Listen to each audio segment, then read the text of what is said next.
So when I'm talking about the super zoom, I'm talking about this beast of a lens.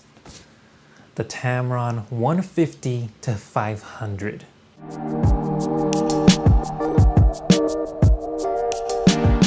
So today we're talking about cars, super zoom lenses, and an octopus watch. For all of you out there, what in the world are you going to do with a lens with such a big zoom? It's not a practical lens by any means. It's not something you're going to carry wherever you go. It's a very specialized lens. So what attracted me to this lens is that obviously the reach, the price, very competitive compared to G-Master options. But the awesome thing is what attracted me, one of the things that attracted me the most to photography when I first started was taking pictures of things that were really close, such as macro. That's where my name comes from, Macro Marvin. And taking pictures of things that are really far. And part of those subjects are animals. So I love taking pictures of animals when I go to the zoo or when I'm going to the beach or whatever. You see a pelican flying over, you know. Sometimes you sight a dolphin or a seal swimming around, and you always wish you had more reach. And for those of you who are used to using cameras, you know, the kit lens always comes with a good like 70 to 300 or something like around there. That gives you a fairly good reach. And even though they're budget-friendly lenses, they get the job done. But sometimes you want to go further, zoom in more, and you want a really high quality. Okay, you're wondering, I talked about an octopus watch. What the hell is that? No, it doesn't look like an octopus. It doesn't have 8 arms that wrap around your wrist. That would be an interesting idea, but that's not what I'm talking about. What I'm talking about is an AliExpress watch, and just a disclaimer for those of you who don't like homage watches, this isn't going to be for you. This is for those of you who are looking for a budget-friendly alternative to an Omega Seamaster. This is a 300-meter water-resistant watch with a functioning helium escape valve, ceramic bezel, ceramic let me zoom in a little. Ceramic bezel, ceramic dial, engraved with a PT5000 movement, which is very similar to an ETA basic movement, except this one is from made in China. It does look almost like an exact copy. There are a few cues that make it its own thing. So like the hour hands are solid. The bezel isn't faceted. It's more of the old school bezel. 300 meters water resistant, very impressive. The Milanese strap is very comfortable. But yeah, if you're interested in checking this out, they sell it in like 3 colors. I wanted to give it a try, just to try something new, something different. And also I did not want to spend as much money as the Seamaster actually costs. So this gives me very similar looking vibes. It's an homage watch. It's, you know, a good everyday watch. You can hit this against the wall or while you're doing stuff every day and not care as much about it. You don't have to baby it. But yeah, check this out. I'll put the link below. He does not care. Do you care about this? No. Hey, you went for it really quick, weirdo. So, what do I mean by cars? That's a good question, because I never really post cars. Got to get your matcha. So I don't usually post car content, but the cool thing is, my brother, I'm working with him, he's been really into cars lately, specifically the Honda Civics. So we're working together to get some good photography, good video clips on cars, you know, like car hangouts, things like that.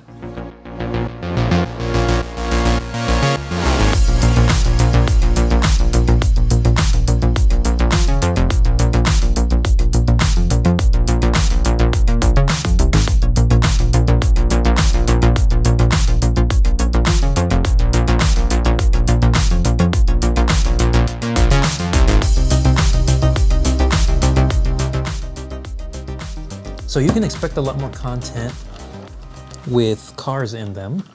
And This is really cool for me because usually my photography or video work is usually around people. I'll show you some shots here and there. Once I get a little bit more in there from our edits, I'll make a video just showing, you know, the edits and the car angles, you know, some things that we learn trial and error. Not until you do it. Yeah, I mean, you can watch videos and read around of how to do car photography, or like what's like a go-to setup for car photography, but it'd be cool to make a video talking about the trial and error, where we see improvement, where it's like the easiest thing to do, how we choose to edit them. And I'm excited because that's going to diversify more of the content that I'm posting. So it gives a huge opportunity for way more content. It's a whole different world. It's a whole community. And my brother's the one who's really going out there and meeting these people.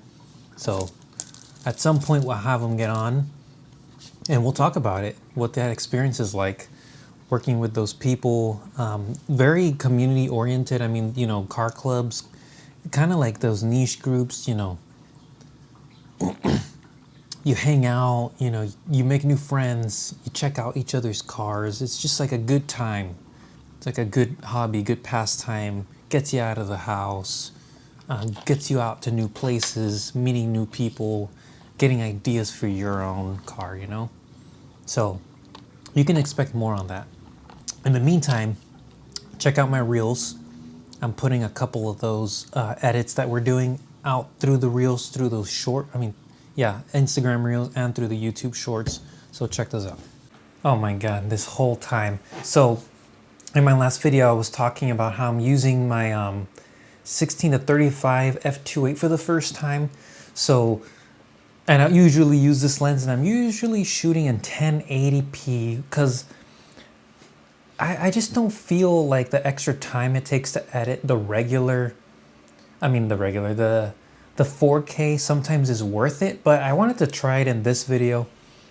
And unfortunately, I made the mistake of not paying attention and my camera automatically went into the crop mode when I put the 4K. So this whole time, the previous clips you just watched were all cropped in, even though it was at 16. And I kept wondering, why is 16 so tight? I don't remember 16 millimeters being that tight last time I recorded in 1080p. And then I just checked, I used the shortcut button to get back, and it's a lot wider. So good reminder to always check your camera settings, whether you're doing photo or video, no matter what it is. It doesn't even have to be photo related. Always check your work before you even start, because then you might have screwed it up.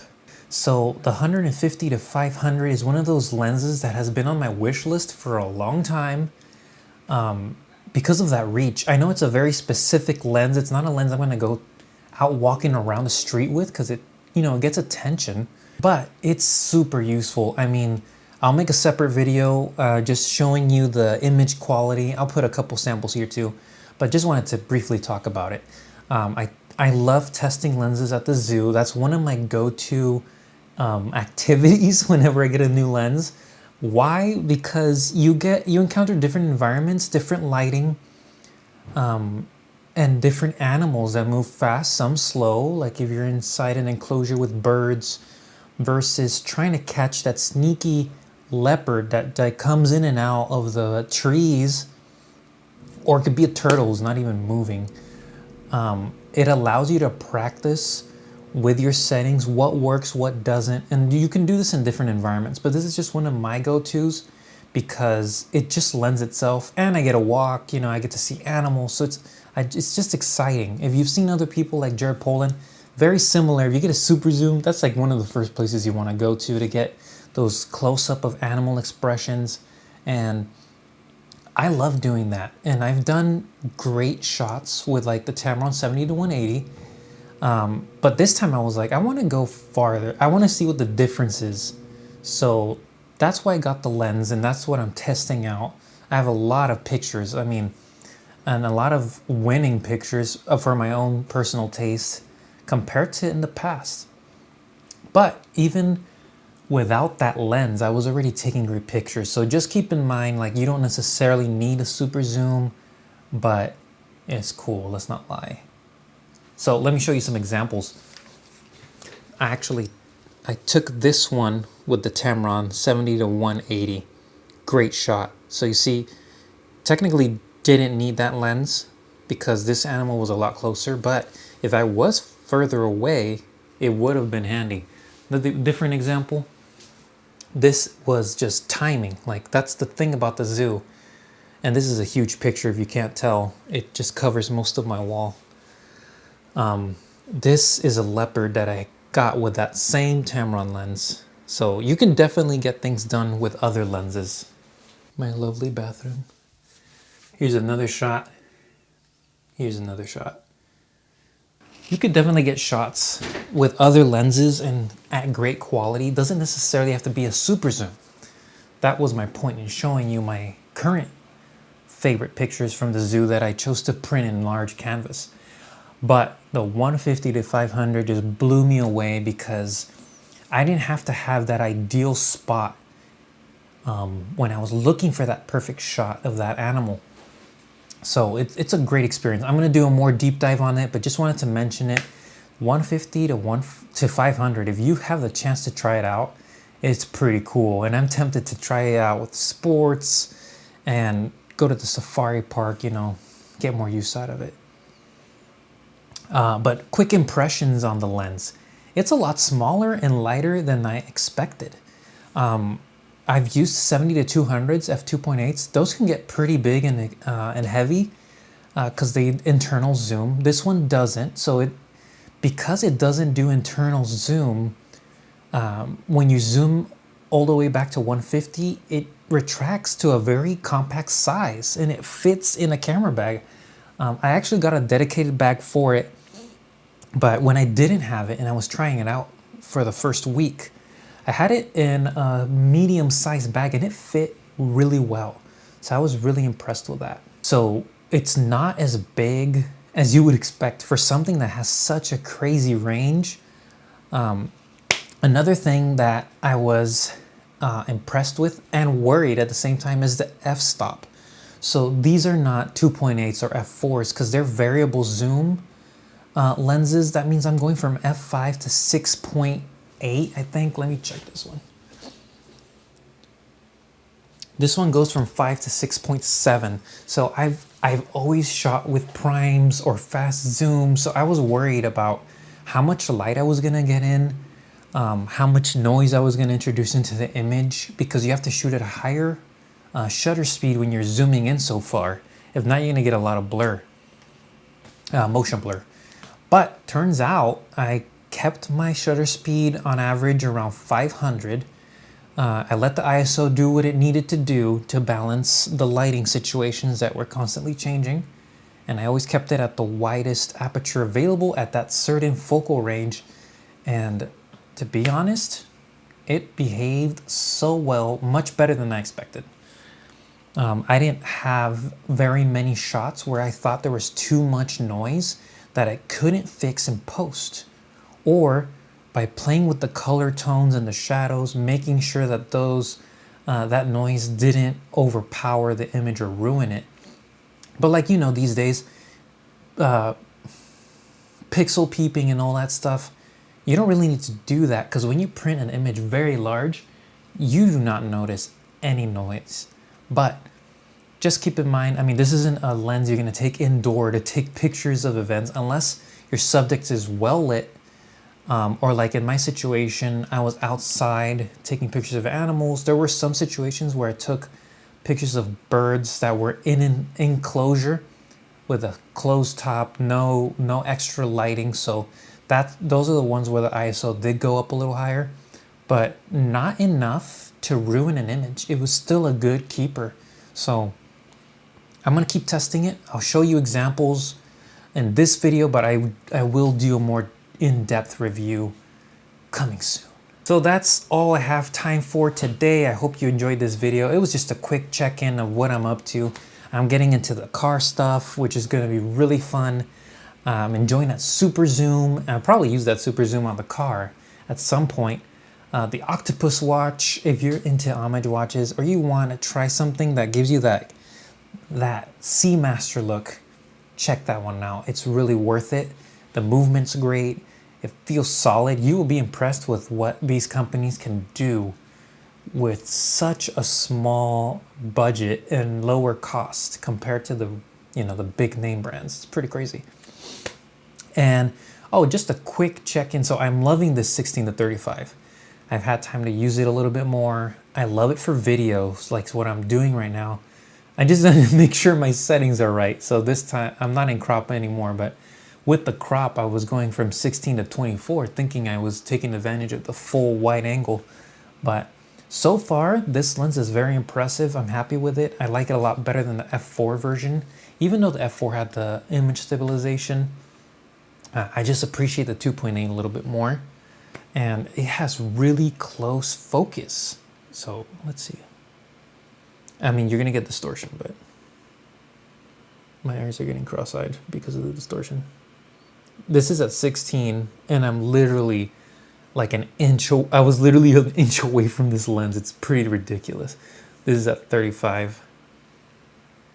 Let's see. I can't tell if I'm in focus. I'm still in focus. This lens is really impressive. So if you haven't tried it out, I recommend you try it out too, or anything similar. This focal range is so popular with photographers for many years, and I could totally see why. I just hadn't had the chance to try something out like this. And you know, you always got to save to get something like this. It's not easy to just jump in and get every best lens you got. You got to build your way up there, figure out what you want to use for what you're doing. You don't need every single lens. You just need to get the job done. So thanks for watching. I'll check in again. We've got a lot of content coming soon. Thanks for watching.